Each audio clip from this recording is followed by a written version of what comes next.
Yanay ne? Tına yıkaydın aydı yani. Havu. Bollu. Baryan ha. Bor. Var kim ettiler? Orça bilen mi? Havu bilen orça. Orça bilen. Baryan orçaydı var ya. Hava. Ana sonra adın neyme diyecek oğlum. Tutup ya zavut değil mi ya? Tutup ya zavut değil mi ha? Şonan bilen yok mu? Hiç orça bilen yok mu? Paçon tüve zavut değil mi? Paçon tüve zavut. Bak. He. Bollu. Bol ya bak. Ağam yine ben geldim ya. Ne ettin ayımın ha? Var son adın soradım onu diyeyim ya. Şimdi ben son kovuyan diyecek oğlum. Kto тебе любит değil mi ya? Paçon тебя любит değil mi? Кто хочет стать миллионером demeli. Кто хочет стать миллионером. Бар. Sağola. Bollu. Var. Ayın sana barın. Bol ya. Oturma. Häzir gelir, guruluş, tarih. Birinci gedekde kıydılı kuruluş bolsun bolun ortağım. Ay bolsun da ne ter olma, tarif ediver. Ayt öwten owadan, yüzün owadan, faşlan owadan, tarif ediver, söz gitmeli. Saçını ömülmedin. Saçını ol bir da. Gel sana bir Kız diye dur gitme.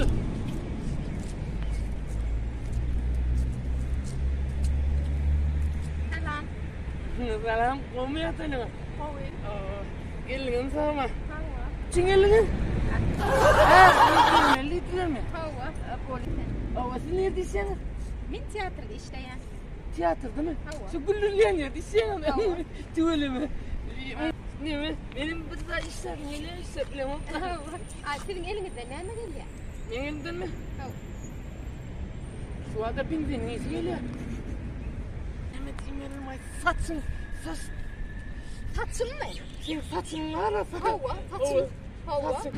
Min ne ala saçımı oda ne? Hava saçın mı oldu? Saç yarıp mı? Saç oldu. Saç. Ne saç?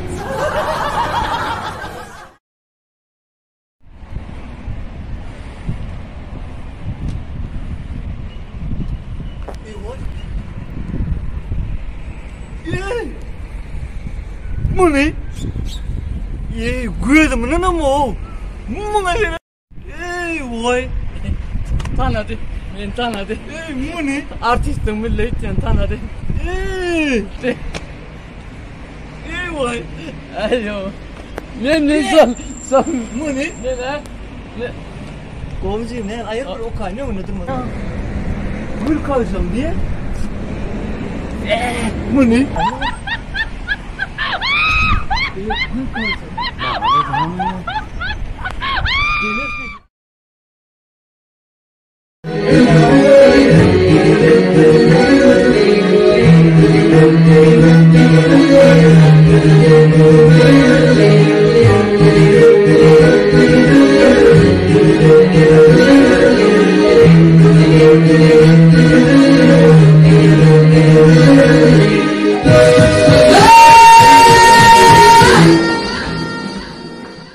Ben aydayım olmasam.